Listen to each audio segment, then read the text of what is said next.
શું તમે સાંભળ્યું છે કે બજારમાંથી ઢોસાનું ખીરું લઈ આવી ઘરે ઢોસા બનાવ્યા બાદ કોઈનું મૃત્યુ થઈ શકે? જી હા, આવી જ કંઈક ઘટના બની છે અમદાવાદના ચાંદખેડા વિસ્તારમાં.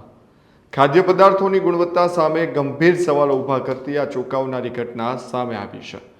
બજારમાંથી લાવેલા ઢોસાના ખીરામાંથી બનાવેલી વાનગી ખાધા બાદ ફૂડ પોઈઝનિંગ થતાં એક જ પરિવારની બે માસૂમ દીકરીઓના મોત નિપજ્યા હોવાનો દાવો કરવામાં આવ્યો છે. જ્યારે બાળકીઓના માતા પિતાની હાલત પણ ગંભીર છે અને તેઓ હાલ હોસ્પિટલમાં સારવાર હેઠળ છે. મળતી માહિતી અનુસાર ચાંદખેડાની મારુતિ પ્લાઝા રેસિડેન્સીમાં રહેતા ગૌરીશંકર પ્રજાપતિએ દાવો કર્યો કે 1 એપ્રિલે સાંજે મારો દીકરો આયુસી રોડ પર આવેલી ઘનશ્યામ ડેરીમાંથી ઢોસાનું ખીરું લાવ્યો હતો. રાત્રે તેણે ઢોસા બનાવીને ખાધા બાદ બીજા દિવસે સવારે તેને ઉલટીઓ શરૂ થતાં હોસ્પિટલમાં દાખલ કરવો પડ્યો હતો. આ બીમારી ઢોસા ખાવાથી થઈ છે તેની જાણ ન હોવાથી મારી પુત્રવધુ અને 3.5 વર્ષની પૌત્રીએ પણ તે ખાધા હતા, જેથી તેમણે પણ ઉલટીઓ થવા લાગી અને તમામને હોસ્પિટલ ખસેડ્યા હતા. ત્યારે આ ઘટના અંગે પરિવારજનોએ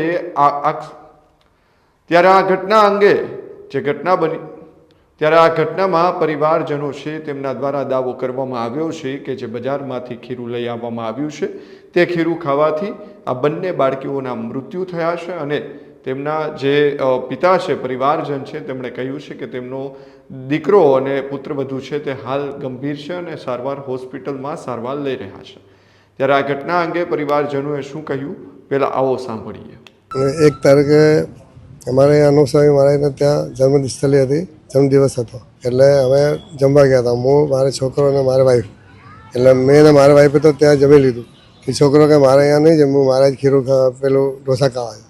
તો એ પછી ઘેર આવ્યો, પછી 8 વાગ્યાની આસપાસ રાત્રે ખીરું લઈ આવ્યો. પછી એને ખાધું. બીજા દિવસે સવારે એને ઉલટીઓ ચાલુ થઈ ગઈ તો એને રીધમ હોસ્પિટલમાં એડમિટ કર્યો. પછી સાંજે પાછું છોકરીને એના મમ્મીએ ખાધું એટલે એ પછી બીજા દિવસે ઉલટી ચાલુ થઈ ગઈ 12 કલાક પછી. પછી આ ત્રણેયને મેં કેડીમાં એડમિટ કર્યા હતા.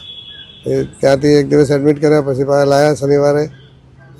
નાની બેબી ઓફ થઈ ગઈ હતી અચાનક, કેમ કે એને દૂધ પીધું એટલે એ બી ઓફ થઈ ગઈ, 2 મહિનાની હતી. પછી એ ઘેર આવ્યા, પછી પાછા લઈ ગયા અને બીજા દિવસે સવારે પેલી છોકરી એકદમ લૂઝ થઈ ગઈ. પછી એને સીધા લઈ ગયા પાછા કેડીમાં, ત્રણેયને એડમિટ કર્યા, પણ છોકરી નહીં બચી. ડૉક્ટરે બહુ કોશિશ કરી પણ કે નહીં બચી, હાર્ટ ઉપર એટેક કરી દીધું હતું. કઈ ડેરીમાંથી લાવ્યા કે જાણવા? આ ઘનશ્યામ ડેરી આયુસી રોડ ઉપર છે, જૂના પોલીસ સ્ટેશનની સામે જ છે. ખીરું પાછું આપ્યું ત્યારે અમારે બહુ આપવા ગઈ હતી કે ભાઈ અમારે બધાને ઉલટીઓ ચાલુ થઈ ગઈ છે કે તારે ખીરામાં તકલીફ છે, તો એને બોલીને આવી. પછી ખીરું એને આપી દીધું પાછું. એ તો કે બીજાને તો કંઈ નહીં થયું, તમને કેવી રીતે થયું એવું ખાલી એને કીધું. 4 લોકો છે જેમાં 2 લોકોના મોત થયા છે અને પતિ પત્ની. 4ના નામ શું છે? મોત 2ના થયા છે. એક તો 2.5 મહિનાની છોકરી હતી ને એક 3.5 વર્ષની છોકરી હતી. 4ના નામ શું છે? એના પપ્પાનું નામ વિમલ કુમાર છે, એની વાઈફનું નામ ભાવના છે, એક 3.5 વર્ષની બેબી એનું મિષ્ટી નામ છે, એક નાની હતી એનું રાહા નામ છે. એનું નામ હજી ડિક્લેર કર્યું નહોતું પણ ખાલી નામ દીધું હતું અમારા ઘરમાં.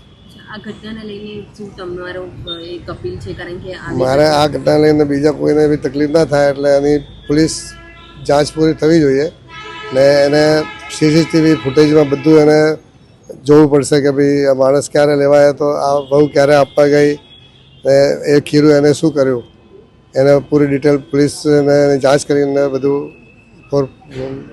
પાડવી પડશે. વિમલભાઈ શું કામ કરે? વિમલભાઈ LICનું કામ કરે છે. ત્યારે આ ઘટનામાં શોકમાં ગરકાવ દાદા ગૌરીશંકર પ્રજાપતિએ પોલીસ સમક્ષ ન્યાયની ગુહાર લગાવી છે. તેમણે માંગ કરી છે કે જે ડેરીમાંથી ખીરું લાવવામાં આવ્યું હતું તેની સઘન તપાસ કરવામાં આવે અને જવાબદારો સામે કડક કાયદેસરની કાર્યવાહી કરવામાં આવે, જેથી અન્ય કોઈ પરિવાર પોતાની વહાલસોઈ દીકરીઓને ન ગુમાવે. પરિવાર દ્વારા જ્યાંથી ખીરું લેવામાં આવ્યું હતું તે ઘનશ્યામ ડેરીના માલિક કેતન પટેલ અને તેમના ભાઈ તમામ આરોપોને નકાર્યા છે અને કહ્યું છે કે અહીંયાથી ખીરું લીધા બાદ કોઈને આ પ્રકારની અસર થઈ નથી. ત્યારે કેતન પટેલ અને તેમના ભાઈનું શું કહેવું છે આ સમગ્ર મામલે, આવો સાંભળીએ. તમારું નામ બોલો. કેતન ઘનશ્યામભાઈ પટેલ. કેતનભાઈ, આખી ઘટના શું બની હતી? એક એવો આક્ષેપ છે કે તમારે ત્યાંથી ખીરું લઈ ગયા પછી મોત થાય. આખી ઘટના શું હતી, શું વાત છે? એ દિવસે સાંજે અમારા ત્યાં એ બેન એમના મેસ્ટર એમના મિસ્ટર ખીરું લેવા આવ્યા અને એમને અમે ખીરું આપ્યું અને બીજા અમારા 2-4 ગ્રાહક મતલબ દિવસનું અમારે 100 થી 125 કિલો ખીરું વેચાય છે એ જ લોટમાંથી અમારા સંબંધીને આલ્યું, આ બીજા બધાને આલ્યું, એમને કોઈ તકલીફ નહીં બરોબર. અને આવીને બીજા દિવસે આવીને અમને એવું કહે કે તમારા ખીરાના હિસાબે અમારે કે ફૂડ પોઈઝનિંગ થઈ ગયું છે. અને અમારા જોડે તો એવું છે કે મેં સીસીટીવી અમારા જોડે સીસીટીવી ફૂટેજ છે બરોબર. અને અમારા બધા જે ગ્રાહક લઈ ગયા એ લોટનો બધો વિડીયો બધું અમારા જોડે છે. ખીરું કઈ જગ્યાએ બનાવવામાં? ખીરું અહીંયા આગળ બનાવીએ છીએ, ઘનશ્યામ ડેરીમાં જ બનાવીએ છીએ અમે. કેટલું ખીરું જાય છે? 100 થી 125 કિલો. કેટલું ખીરું ટોટલ જાય છે? 100 થી 125. દિવસના કેસમાં બીજા કોઈ ફરિયાદ આવી છે? ના, બીજા કોઈ માણસની ફરિયાદ આવી નથી. વિપુલ પટેલ. વિપુલભાઈ, શું સ્પષ્ટતા શું છે? સ્પષ્ટતામાં તો એવું છે, જ્યારે ખીરું લેવા કસ્ટમર આવ્યા, મોટાભાઈ બેઠા હતા ત્યાં આગળ અને લગભગ 3 કિલો ખીરું લઈ ગયા હતા. પછી એ 1 તારીખે ખીરું લઈ ગયા હતા અને પછી એ 3 તારીખે કે આજે ખીરું બનાવ્યું અમે લોકોએ કે પેટમાં કંઈ ફૂડ પોઈઝન જેવું થઈ ગયું છે. 3 તારીખે આવ્યા મેં તો વાંધો નહીં, એવું પાછું લેતા આવજો. મેં તમે ક્યારે લઈ ગયા હતા? એ કે હું 1 તારીખ લઈ ગયું હતું. એટલે મેં 1 તારીખના સીસીટીવી ચેક કર્યા. આગળ પાછળના જેટલા બી ગ્રાહક હતા બધા ગ્રાહકને મેં ફોન કર્યો, જેટલા બી નજીક દૂરના બધાને મેં પહોંચી જોયું તો તમને કોઈ તકલીફ પડી કે ના? કોઈ તકલીફ નથી પડી. એકબીજા સામે રહ્યા છે એમને કીધું કે બીજા દિવસે મેં બાબાને ખવડાવ્યું, કોઈ તકલીફ નહીં. બીજા 4-5 કસ્ટમરને મેં પૂછ્યું મેં કોઈ તમારાથી કોઈ તકલીફ થઈ ખીરું તમે લઈ ગયા તો? એક બેનનું આ રીતના કમ્પ્લેન આવી હતી કે તમારું ખીરું ખાવાથી ફૂડ પોઈઝન થઈ ગયું હતું. મેં કીધું ખીરું ખાવાથી ફૂડ પોઈઝન થઈ ગયું હતું તો મેં કીધું મેં જે ખીરું ભર્યું હતું મેં સીસીટીવી લગાવેલો છે, જેથી કરીને આવું કોઈ અપેક્ષ થાય તો આપણી એક ક્લિયરિટી રહે કે ભાઈ એમના પહેલાં કેટલા કસ્ટમર લઈ ગયા છે, એમના પછી કેટલા કસ્ટમર લઈ ગયા છે, એ ડ્રમમાંથી બધાને આપ્યું છે ખીરું. તો તકલીફ હોય મારા ખીરુંમાં તો બધાને બી ફૂડ પોઈઝન થવાની શંકા છે બરાબર. પણ એકચ્યુઅલી એમને જ ફૂડ પોઈઝન થયું અને એ બી એવું કહેવા માગે કે અમે 3 તારીખે બનાવ્યું. હવે 1 તારીખે લઈ ગયા અને 3 તારીખે એમને બનાવ્યું. હવે એ વચ્ચે સમય દરમિયાન એમને શું થયું એ આપણને ખબર નથી. બાકી મેં જ્યારે પાછું આપવા આવ્યા ત્યારે મેં પછી સીસીટીવી જોવાનું ચાલુ કર્યું.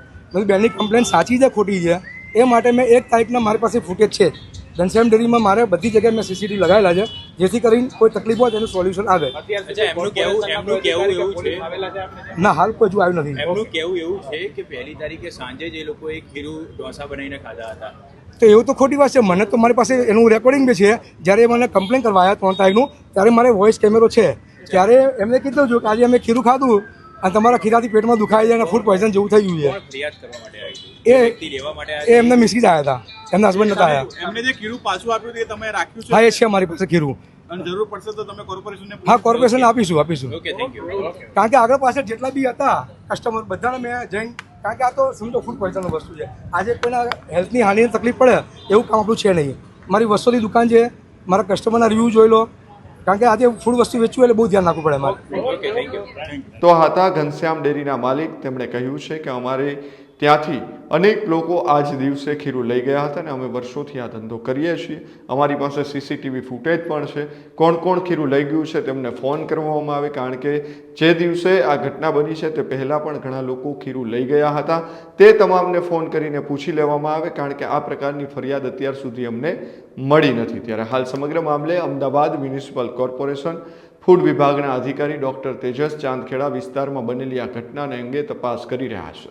ત્યારે આ ઘટનામાં હાલ સમગ્ર મામલે તપાસ કરવામાં આવી રહી છે. ત્યારે તપાસના અંતે જ ખ્યાલ આવશે કે 2 માસૂમ બાળકીઓના મોતનું કારણ શું છે. શું ખરેખર આ 2 બાળકીઓના મોત ફૂડ પોઈઝનિંગના કારણે થયા છે, અથવા તો જે બજારમાંથી જે ખીરું લઈ આવવામાં આવ્યું છે તે ઢોસા ખાધા બાદ, તેમાંથી જે ઢોસા બનાવવામાં આવ્યા તે ખાધા બાદ ફૂડ પોઈઝનિંગ થયું છે, તેમને લઈને હાલ તપાસ કરવામાં આવી રહી છે. ત્યારે તપાસ બાદ જ સામે આવશે ખરેખર આ ઘટનામાં 2 માસૂમ બાળકીઓના મોતનું રહસ્ય શું છે.